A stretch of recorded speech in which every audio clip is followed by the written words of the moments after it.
y'all, Distaggio here, and this is part 2 of my video series, what to do after logging in.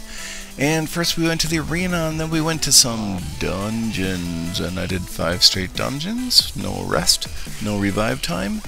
And then I sort of capstone the night with a couple PvP raids. And here I promised my guildmate I'd kind of do a rate my base. This is a modified God Fuzzy design where the army camps are inside the walls with no spacing between them and the towers. And unfortunately what you lose when you do that is the confusion aspect of the God Fuzzy, where all the heroes always route around a certain arc while all the 3-4 towers nail on your heroes. And so anyways, I just come in at the top here and I do a little distraction technique here every now and then. I like to have a little fun and bring in my little fighter guys and tree dudes, and I just try to confuse the base and the griffins, and it doesn't always work, but hey, when I don't want to wait for my shotgun dwarves to higher up, I'll just grab random things to just confuse people. I mean, you gotta have fun with it, right? And so yeah, I cleared the base pretty easy. I did lose Atlanticor there, and so I'm not going to revive Atlanticor. Instead, I believe I'm going to swap someone in. And so I swapped in Paladin. My Paladin has Berserk. My Snowzilla has 5 Sprint. So a couple people were asking in here. You know, I was getting a little low on gold, as you can see. I only had 5,000. I see this busky design without those, with all those gold vaults, so I'm just going to sneak on in there. I'm going to pretend I'm a smurf for a second here, and I'm just going to grab 50k and leave. Why not, right?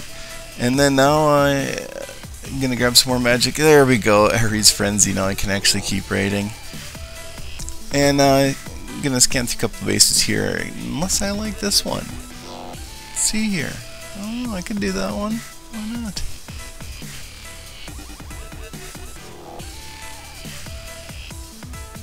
Thinking about it.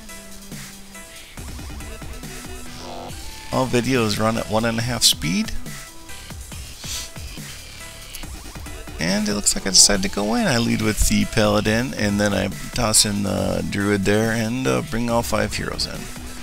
And then I toss my fighter guys, my gladiators, down there. Just again, I just throw those in there to give the. See, his arrow towers don't have hero priority, which is given by green, Garrison Green. I think 1 or 2 of them do, but not all of them.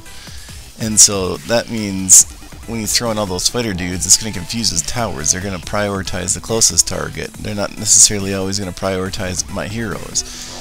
And so I keep coming on in, and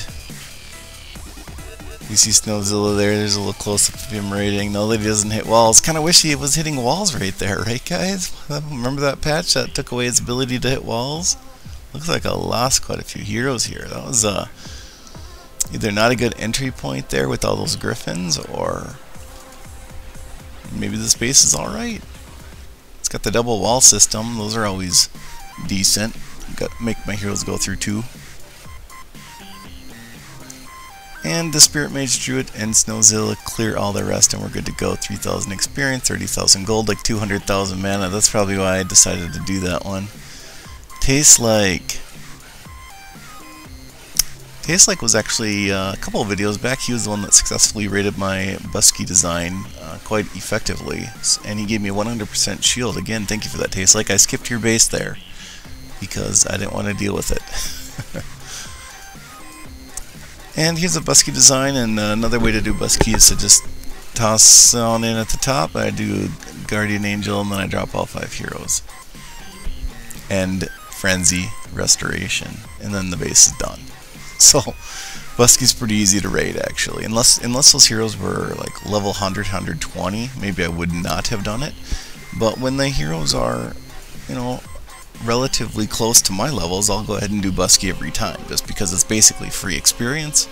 Not to mention I give ROMs here a free 10-hour shield, and I know that people appreciate that, as do I when people 10-hour shield me. So ROM gave you the old 10-hour shield. I'm not going to show the rest of that video because it's just kind of like boring. And then this is the last raid of the night, and I knew I could not take down this guy, but I saw 80,000 gold, and I saw his heroes at one side. I thought maybe I could start at the bottom and hit tower, tower, tower, tower. I also thought I could sneak in Thunder God there, but his bottom tower there had super range. So he started nailing away at the Thunder God, and so I had to toss in the Druid, and I believe I have to use Restoration here. As you can see, Thunder God's getting really low. Druid gave him a 5k heal there, but still, he's getting pretty low there. So I bring in my Tree Dudes and Gladiators at the top, and come on in with the rest on the side wall there. Someone asked on the last video, hey, how do you have four magics? Well, no, it wasn't a magic. That's a guild flag right there. So that thing that was on my bar the whole time was guild flag. That's the protection flag. It gives my troops 4% bonus defense. And yeah, I didn't quite get there, but again, this was the last raid before Here Be Monsters, so I just decided to go for it. Let them all wipe. It's okay. No big deal. Doesn't cost you anything to revive except time. Unless you want to force it and use gems, but no need. So I did still get 2,500 experience, 80,000 gold. So that's not bad.